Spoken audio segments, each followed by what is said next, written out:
All right, wonderful. Hi, everyone. Good afternoon. Thank you so much for tuning into today's meeting of the Election Law Subcommittee. I'm going to call this meeting to order at this time. The first bill on our agenda is House Bill 745, Election Law Early Voting Centers Number Required. This bill alters the number of early voting centers that certain counties are required to establish. For a formal motion, are there any comments or considerations from anyone? Delegate Washington. Yes, I was just going to ask, this changes the formula for which we do these now. So everybody will have a different formula for how we have these voting sites. Yes, that's a great question, Delegate Washington. It changes the formula. So for everyone's benefit, part of the problem with the current formula is that it's a little too wide. So you could have a jurisdiction that has like 20,000 registered voters who gets one election site, and you could have a jurisdiction that has over 100,000 that has just one voting site. And so what it does is it changes the number. So it goes 0 to 50. I think then the next one, you can see in the fiscal note the exact bands that it has. Then it goes from 50 to 1,000, I believe. So it changes sort of the bands. It also retains the ability of any jurisdiction if it's their prerogative to add one more if they would like to. So even if you only get one in this bill, if you'd like to add another one, you can. So on page 2 of the fiscal note and page 3, you can see how it would affect the changes. So under 50 would be one early voting center. If you're 50,000 to 100,000, you get 2. 100,000 to 200,000. Again, I'm talking about registered voters. You would get 3, and then it keeps going up by that. And page 3 tells you exactly how many early voting sites each of the jurisdictions would get. Any other questions or considerations? Delegate Washington. Thank you, Madam Chair. I was just going to ask a question about, it says the county approve. It says the county gets to approve if they want an additional site. The county means the county board, or does it mean the county count? Yeah, under the bill, it says the board. I mean, sorry, you're talking about the amendment or on the bill? I'm on the bill, I think. Okay. Should we talk about the amendment first? Yeah, I need to go into that too, but let's finish here. Stan, can you answer this question? Sure. So yeah, the current law says that if they want to exercise the option to add one additional center, that the local board, the county governing body, and SBE all have to agree to it. That's the current law, and this bill won't change that. Got it. The issue now is that the local boards, the local election boards have not agreed in many instances to increase it to another one. So having that makes it much more difficult for a local board, a county or county executive, whomever, if they agree, or if the SBE or the local council agrees to do this, and the election board does not, which at many times doesn't really represent the community in which they serve, makes it more difficult. I know we're not doing anything in this bill, or there's no amendment to that, but I think that's a huge concern, seeing as though all of them have to agree, and that's current law. Delegate Feldmark. Thank you, Madam Chair. So just following up on that, I want to make sure I understand. So if the county government wanted to see another early voting center and was willing to fund the budget to support that, the local board of elections could still say, no, we don't want to do another one, and stop it. Is that accurate? Yes, and that's current law. This bill wouldn't change that, but I would say one of the reasons that the number of mandatory early voting centers are being increased is to address that problem. Thank you. I'm sorry, Madam Chair. I didn't hear what he said. The last point that you said, Stan. I'm sorry. And could you repeat that, please? Sure. Just that one of the reasons that the number of mandatory early voting centers is being increased in many counties is to address just that concern, that the option to exercise to get an additional center was being blocked. So this bill says we're going to add some more centers. Got it. Okay, sounds good. Thanks, Dan. You the man. Elliot Shoemaker. So, refresh my memory, does anybody know if the, what is it, the state elected officials group, whatever that group is, did they weigh in on this thing? That's something we can look up. The local State board, boards of you know, you know what I mean? Yeah, Mayo. You're talking about Mayo. the local board Yeah, said that's it. they didn't take a position. They just provided informational testimony. Okay, thanks.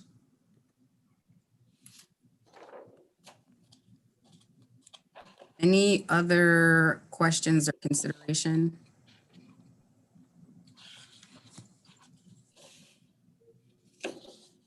All right, do I have a motion on this bill? Well, actually, sorry, I almost missed those amendments. So we do have amendments on this bill that generally clarify the process for actually adding a voting center and the factors that have to be taken into account.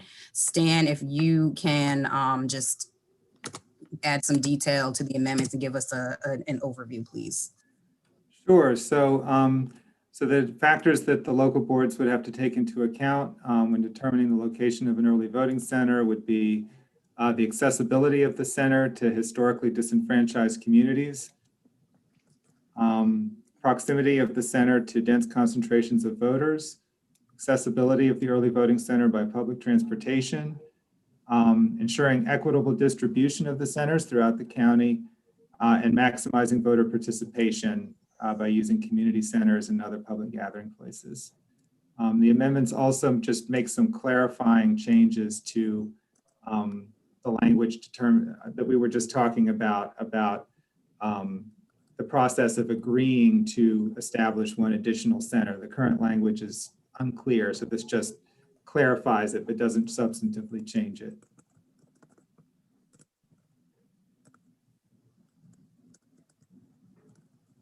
May I have a motion on the amendments, please? Oh, Delegate Washington has his hand up. Okay. I move the amendments.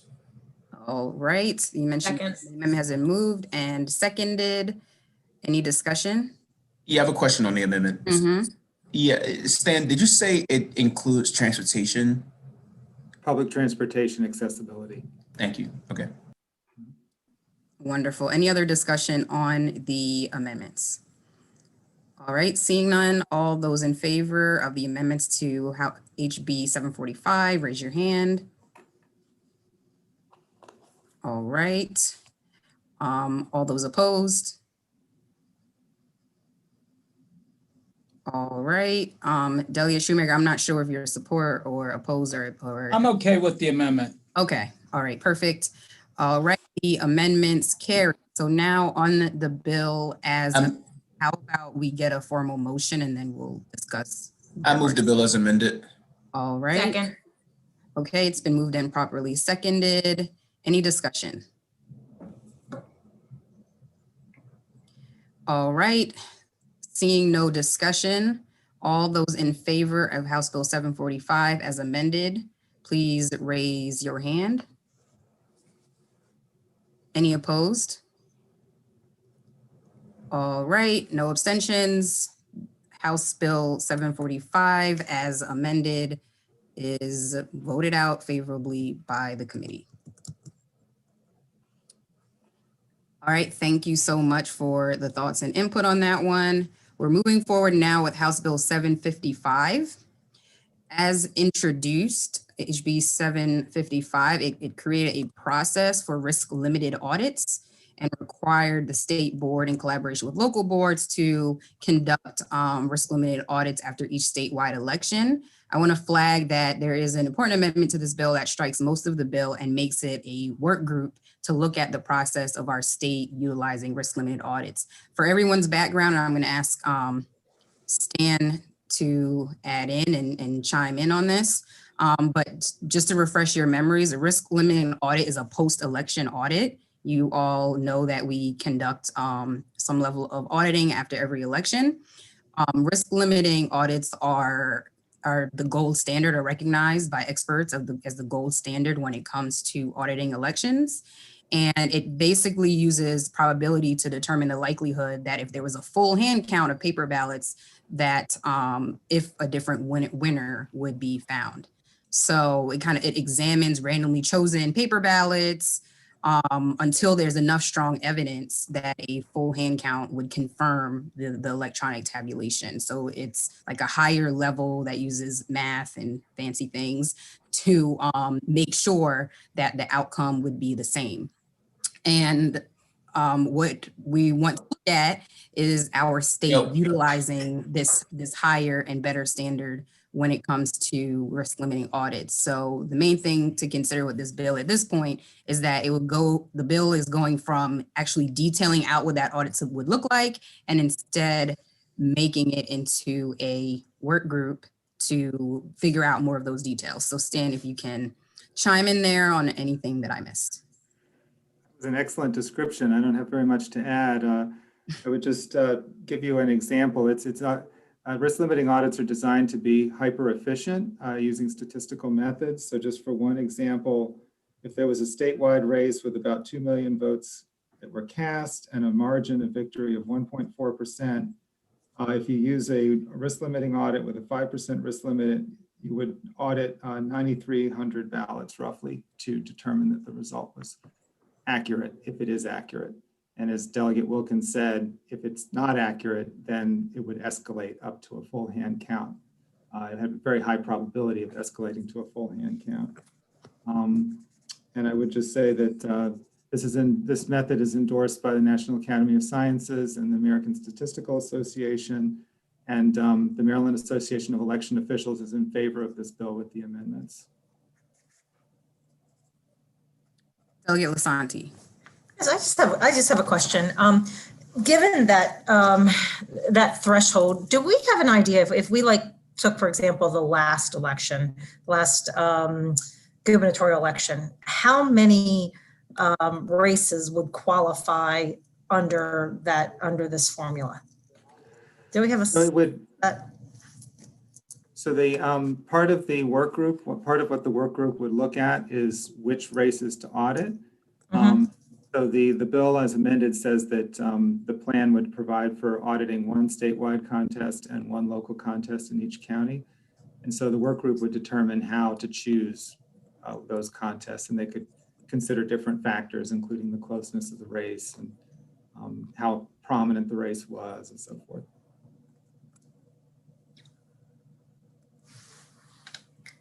I forget. I've got to pull it up. I'm having a hard time getting my system to pull up. What's the remedy if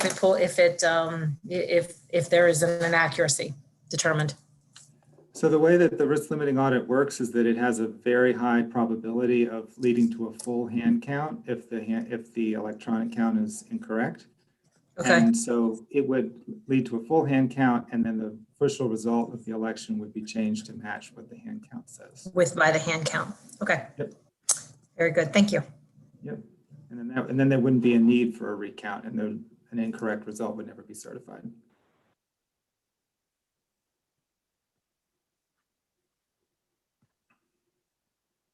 Delegate Vice Chair Washington. I'm not going to talk until recognized, so. Thank you so much, Delegate. You're welcome. I respect you. My question is, why are we doing a study knowing that this is a best practice that that multiple, states are using? Not sure why we need a study to look at where we need to do this. The chair brought in a great bill, something that we discussed multiple years in a row about risk limiting audits specifically to this issue. So I'm just concerned that we're kicking the can down the road. And I wondered if there were maybe you can help me if there were any opposition, anyone in opposition to this, or maybe Mayo had an opposition to this, or maybe there was some opposition. Yeah. That is a great question, Delegate Washington. So the sponsor has been working with numerous stakeholders, including Mayo and national experts and others. And the bill originally outlined, the percentage probability. And as Stan just said, it originally outlined, how would we choose which jurisdictions or which races end up getting hand counted and things like that. There was just a lot of details in it that could not get agreement on. So the idea of risk limiting audits is agreed upon by the stakeholders and obviously by the sponsor, but the details were just challenging to try to figure out. So that's why it was decided, and the sponsor agrees that would be better to utilize a work group to kind of figure out those numbers and the process and what works best for our state. Stan, can I stand a question, Stan? Sure. Is there another state that does this in a way that it's not as complicated, where it has all those measures in there? Well, there's a lot that has to be worked out to implement risk limiting audits. So in a lot of states, they have had a process like this, where it starts with a work group that brings the local election officials to the table, the voting system vendor, national experts, and so forth. But there have quite a few states actually have implemented this successfully, including Rhode Island and Colorado, and Virginia does them, and a number of other states are working on them as well. So Got it. Okay. All right. Sounds good. Thank you. Elliot Feldmark. Thank you, Madam Chair. So, if the stakeholders and the sponsor are all in agreement on the work group direction, I'm certainly fine supporting that. I just want to clarify the timing, though. If the work group is meeting over the course of the next year, is that with the idea that there's the opportunity to adopt legislation next session, which would be in effect for the 2022 election? Is that the right timing, or does it take more time to set it up before the election somehow? Great question, Stan. Yes, so the amendments do say that the work group has to submit its report by December of this year and recommend legislation for enactment in 2022 regular session. And the idea is that it would be implemented for the 2022 elections. And in our discussions with Mayo, they seem to think that that's feasible, that timeline is feasible. Thank you.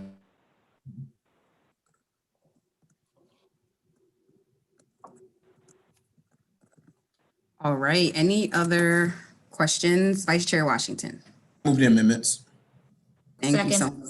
All right, the amendments have been moved and seconded. Any discussion on the amendments? All right, hearing none. All those in favor of the amendments to House Bill 759, raise your hands. All right, any opposed? I move the. All right, the amendments to House Bill 759 have been adopted. Delegate Washington, a motion on the bill as amended. I move the. So moved. Second.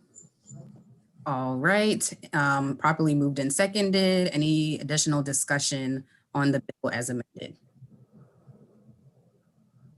Okay, hearing none. All those in favor of House Bill 759 as amended, raise your hands. Okay, any opposed?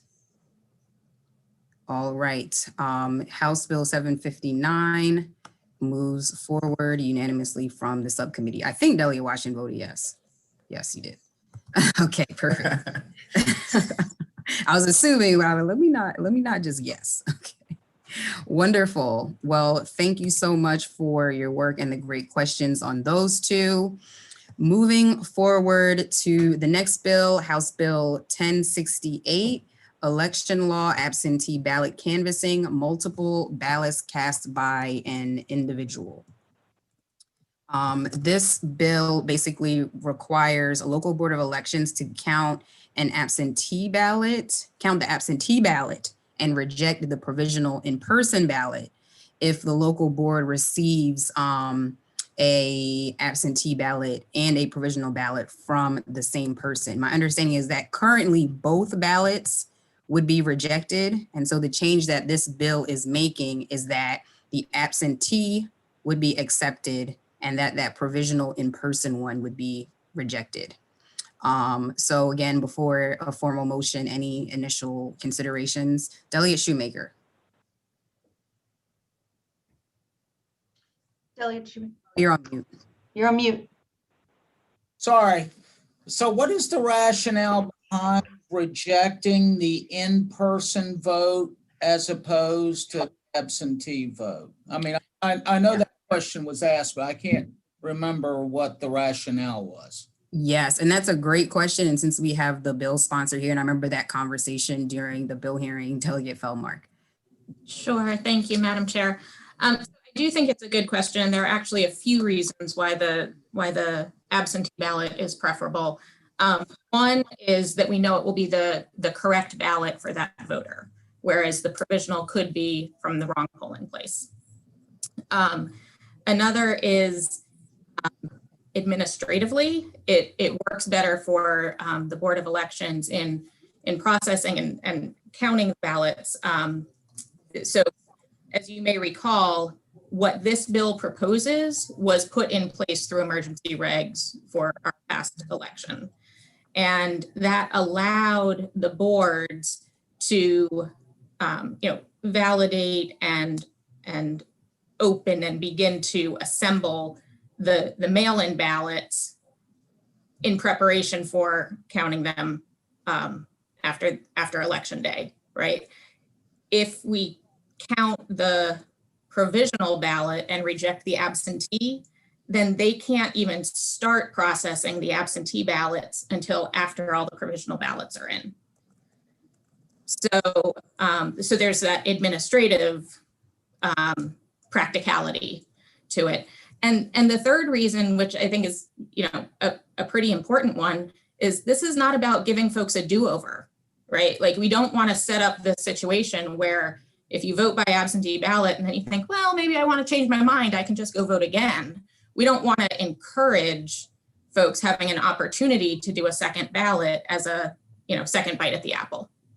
So I guess the only problem with that rationale is, let's say, several weeks before the election, I cast my absentee ballot, which I would never do, by the way. But let's assume for the sake of argument, I'm voting absentee, and then there's some intervening superseding event, like one of the candidates gets in some kind of trouble or something like that, and they want to show up on election day and have that do-over you referred to. Then that wouldn't happen under this bill, right? correct. Okay. People get one chance to vote. I get it. Okay. And I'll just add that my understanding is that this was an emergency temporary policy under the last election that seems to have worked well. And so I think Delegate Feldmark is hoping that we do this instead of just completely rejecting the two of them. Was Stan going to add something? Then we go to Delegate Lasanti. I didn't know if you were trying to get in there. Okay, Delegate Lasanti. Thank you. Just a quick question with, I guess, it's probably a technical question with the implementation of the bill. I support the bill, but I know that there's other bills that we've looked at to require the counting of certain ballots at different times. And I'm just wondering, do we need to add whatever time we change by other bills that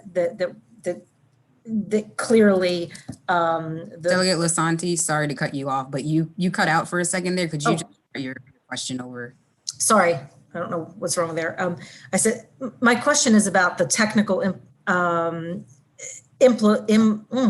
implementation of the bill, because we have other bills before us that say we must count, like that we can count the absentees, or we can count the at a certain time, or the mail-in at a certain time. Do we require any technical amendment that clarifies that with this process being in place, does that impact any other voting time or counting timelines of other ballots? That's a great question. I don't think this changes that process, but Jared Demaris, do you want to weigh in on that? Sure. No, I don't think so. I mean, basically, it's now just the absentee ballot or the mail-in ballot would be coming in first, or at any time, even if it comes in after Election Day, because they mailed it in, we would then wait because the canvass for the provisional ballots is much later than the first, in a normal situation, the first absentee or second absentee ballot canvass. So the provisional canvass is the last of the canvasses. So this wouldn't affect that at all. Okay, I just wanted to be sure. Thanks. Thank you.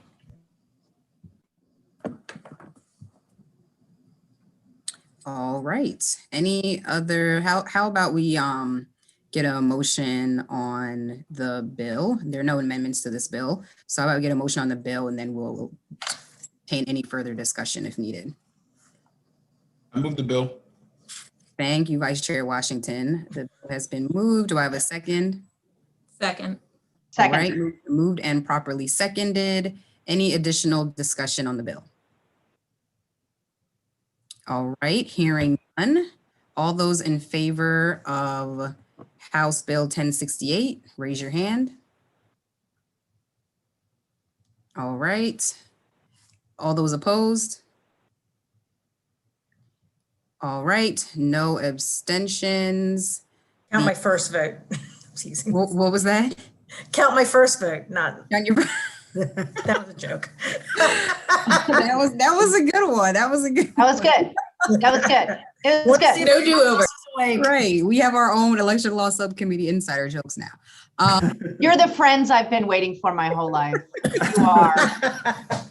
This group right here, I've been waiting Yeah. for you. All right. The ayes have it. House Bill 1068 passes out of subcommittee. All right. So now moving forward with the final two bills on our agenda. There are very similar, so I'd like to discuss them together. House Bill 1145 and House Bill 1192. Do I have a motion? Move unfavorable. Do I have a second? Second. All right, it's been moved and seconded. Hold it. Discussion. Delegate Shoemaker. What are these two? On the unfavorable. Oh, okay. These two bills require the local board of elections to verify the signatures of voters on an absentee. Okay. All right, I got you. Yes. Okay. So there's a motion on the unfavorable. Any discussion? I just have one. Core. Is that okay? Yes, Delia Lasante. I think it's really important because there's a lot of questions when this issue comes up as to what the process is by the Board of Elections. And so if I may ask Mr. Damaris to explain that, of how the process of validating There isn't. once it arrives at the Board of Elections. So, I mean, there is no validation of the signatures. We don't look at the signatures. But Basically, right. I mean, it's if the individual signed the oath, sign and the oath. right, if they sign the oath, and that would then be processed. That's the key, is that individual has signed the oath. Okay, that it is signed. Right, exactly, right. It would not be processed. Because you have no mechanism to compare that signature to something else. It's not like going to the bank in the old days when you had a check and they looked at your check cashing card and said, I'm dating myself, and said, this is actually, okay, Stan, don't laugh at me, but this is your actual signature, right? Well, I don't want to get into the idea of a mechanism or not, because I mean, the voter registration database does have signatures from when a person signs their voter registration application on there. But that's not what was required by law. It's just because signatures change and over time, that we basically, if you sign under the penalties of perjury and date it, then it would be processed. And that's one of the curing parts about all this was going on, was the missing signatures. Right. So I guess maybe I didn't ask my question correctly. There are other curing mechanisms other than a signature that the Board of Elections processes. Delegate Lasante, if I can, No. for our purposes right now in Maryland, the only purpose of the oath in the the state of Maryland is to just say under penalties of perjury, this is your ballot, this is who you are, you understand the rules, and you're submitting your ballot. There is no purpose currently in Maryland, and someone can interrupt me if I'm incorrect. There's no other purpose. We're not trying to verify your signature or anything like that currently. As we discussed in one of the bill hearings, the signature verification is challenging because for us to look at what someone signed when they registered to vote maybe 10, 20, 30, 40 years ago, or even 5 or 3 years ago, to compare those, there's going to be a lot of signatures. I can tell you for sure mine is going to pop up as, you know, this Janelle Wilkins might not be who she says she is, because I can tell you, as I discussed in the hearing, my signature is very poorly, poor handwriting. And so one of the bills also includes voter ID, where if you want to get a mail-in ballot, that you'd have to show identification, which completely defeats the purpose of, you know, getting your ballot mailed to you and all of that as well. So what we are saying here in terms of moving on favorable is that the purpose of the mail-in ballot is to make it easier and more convenient by adding in this piece where you are, you know, trying to verify the signature. That's not our intention with the oath currently in Maryland, and that's not the direction that we're trying to move in.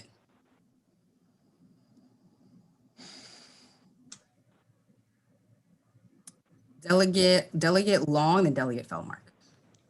Yes, thank you, Madam Chair. Question, are we voting on HB 1145 or 1192? We're discussing both. They're very similar. They're both about signature verifications. Right. And the one actually requires ID, and that is 1192. That's 1145. Okay, so 1192 doesn't require voter ID. I don't believe so. Stan? It says if the signature is found not to match, then the voter can provide an ID instead.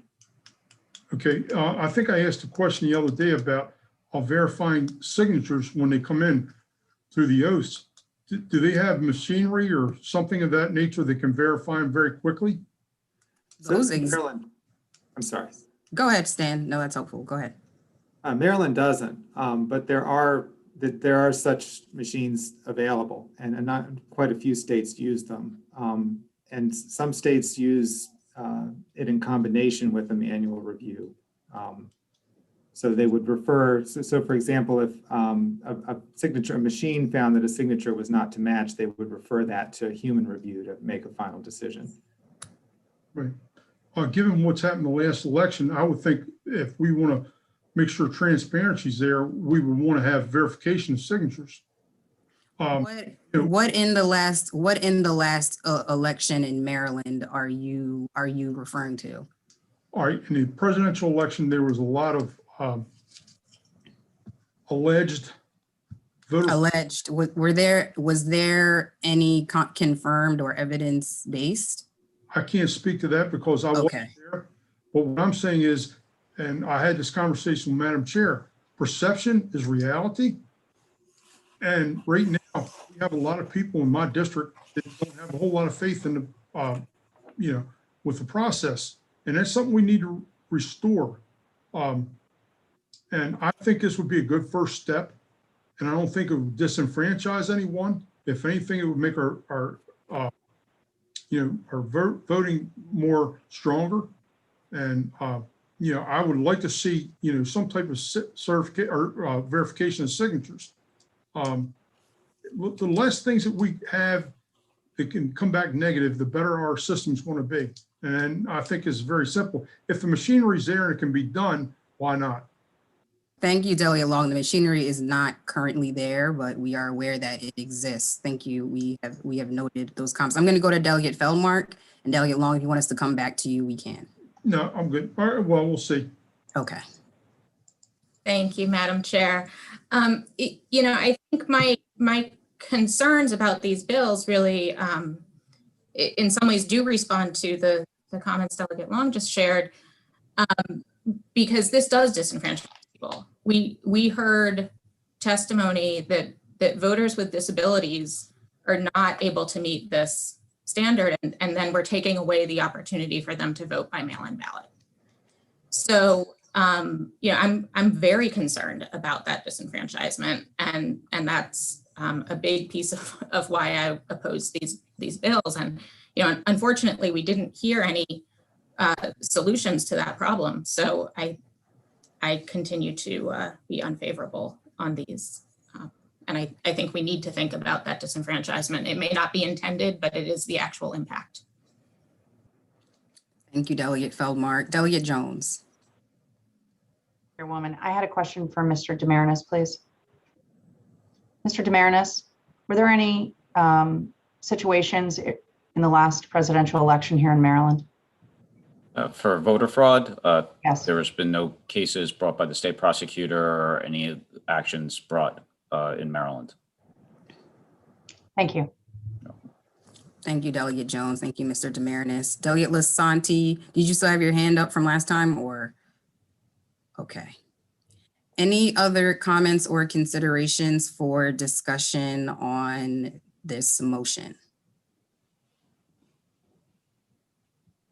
All right, hearing no other discussion, we are voting on both 1145 and 1192. The motion is unfavorable.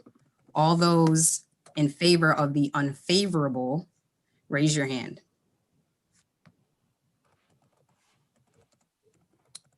All right, all those opposed to the unfavorable?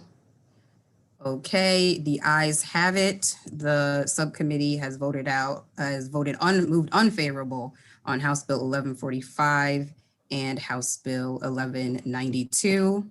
As we say on the floor, that ends the work at the desk. Let me see. Okay, so announcements. We will meet again for another exciting meeting tomorrow at 12:45 p.m. And so we'll have another round of bills. See your emails for the bills that we will be tomorrow is Campaign Finance Day. Oh, lovely. So that will be another discussion.